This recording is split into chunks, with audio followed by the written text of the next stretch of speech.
أعوذ بالله من الشيطان الرجيم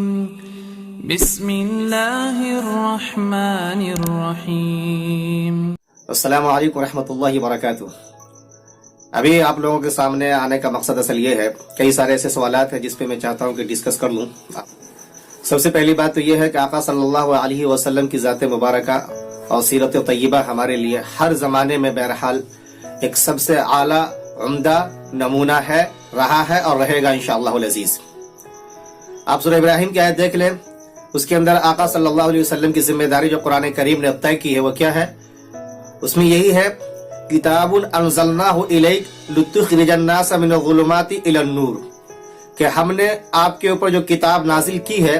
وہ اس لیے تاکہ آپ لوگوں کو تاریکی سے نکال کے روشنی کی طرف لے جائیں۔ تو اب یہ دیکھیے، تاریکی کیا چیز ہے؟ قدامت کی علامت ہوتی ہے، یہ کہنگی کی علامت ہوتی ہے، یہ اور روشنی جدت اور ترقی کی علامت ہوتی ہے۔ یہ تو ہم جو ترقی کرتے جائیں گے، زمانہ جتنا بھی آگے جاتا جائے گا، آقا صلی اللہ علیہ وسلم کی سیرت طیبہ ہمارے لیے اتنا ہی رہنما ثابت ہوگی انشاءاللہ العزیز۔ ایک چیز تو یہ،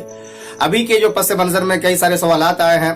پڑھے لکھے لوگوں کے حوالے سے بھی، اور بھی ساتھیوں نے جو سوالات کیے ہیں، جو کثرت سے لکھتے ہیں وہ لوگ بھی، اور جو بیچارے لکھتے نہیں لیکن پڑھتے رہتے ہیں، وہ یہ کہ بھائی ہائی کورٹ کا فیصلہ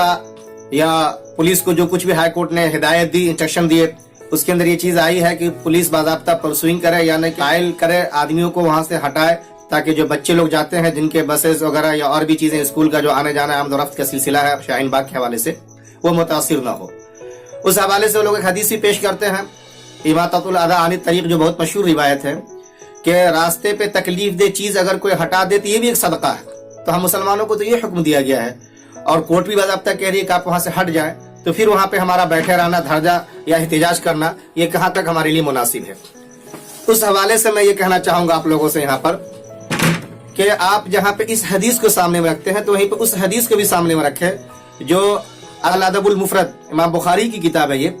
اس میں انہوں نے ایک بہت ہی خوبصورت سا واقعہ پیش کیا ہے، جسے پیش کرتا ہوں، فیصلہ کرنا آپ کا کام ہے۔ وہ کیا ہے کہ ایک صحابی جا کر کے یہ اس بات کی شکایت کرتے ہیں کہ یا رسول اللہ، ہمارے پڑوسی جو ہیں وہ ہمیں ستاتے ہیں، ہمیں تنگ کرتے ہیں، پریشان کرتے ہیں وہ۔ تو آقا صلی اللہ علیہ وسلم کہتے ہیں کہ دیکھو، تم اپنے گھر کا سارا سامان نکال کے گھر کے سامنے میں رکھ لو، راستہ ہی ہوگا، وہ سڑک ہی ہوگا، اس کے بعد دیکھو پھر اس کا کیا ریئیکشن آتا ہے۔ اب وہ صحابی جاتے ہیں، سامان نکال کے گھر کے باہر ڈھیر لگا دیتے ہیں، آنے جانے والا ہر کوئی پوچھتا ہے کیا پریشانی ہے، کیا معاملہ ہے تمہارا، وہ سب کو بتاتے ہیں، ہر کوئی لعنت ملامت کرتا ہے۔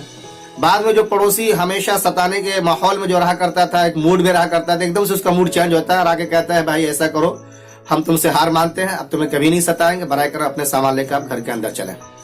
تو اس حدیث کو آج کے پس منظر آپ کو دیکھیے، یہ میں کہنا چاہوں گا آپ کو۔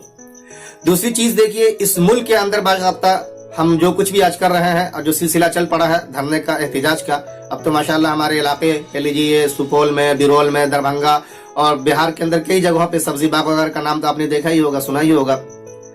اس حوالے سے میں کہنا چاہوں گا کہ یہ جو کچھ بھی ہم کر رہے ہیں دراصل اس لیے کہ ہمارا یہ باضابطہ ایک ڈیموکریٹک رائٹ ہے، یہ جمہوری ملک کے اندر جو ہمیں آرٹیکل 19 اس کا A B C پڑھ جائیے، 1 2 3 جتنے بھی اس کے دفعات ہیں، سب آرٹیکلز، ان سب کو پڑھ جائیے آپ، تو اندازہ آپ لگائیں گے کہ ہمیں جہاں پر اپنے اظہار خیال کی آزادی ہے، وہیں پہ ہم ٹوگیدر پیسفل ہو سکتے ہیں، وداؤٹ آرم، بلا اسلحہ لیے ہوئے پرامن طریقے سے احتجاج کے لیے ہم اکٹھے ہوں گے، اور یہ ہمارا ہونے کا حق ہے۔ کیونکہ ہم سپریم کورٹ کے اندر جو بات آتی ہے کہ کروڑوں کے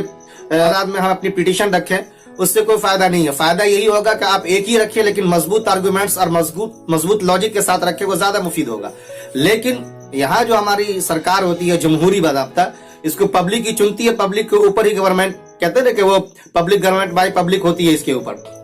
اور یہی قانون بناتے ہیں جب اکثریت میں آتے ہیں۔ تو اب جب پبلک اپنا مومنٹ چلائے گی، پبلک اپنی رجحانات کو ان کے سامنے میں رکھے گی، تو جا کے پھر سرکار سمجھے گی کہ ہمارے ساتھ جو ہم نے جو کچھ بھی کیا ہے اس کو رول بیک کر لینا چاہیے، اور یہ احتجاج ہی پیسفل طریقے سے وداؤٹ آرم، جب ہم لوگ ٹوگیدر ہوتے ہیں، اکٹھا ہوتے ہیں اور اپنی بات کو رکھتے ہیں، اس کو لوگ سنتے ہیں، پرسو ہوتے ہیں اس سے وہ لوگ۔ تو اس لیے یہ ہمارا حق ہے، ہم اس سے بہرحال اپنے آپ کو محروم نہیں کر سکتے، اس سے ہم آگے بڑھ سکتے ہیں۔ ایک چیز تو یہ۔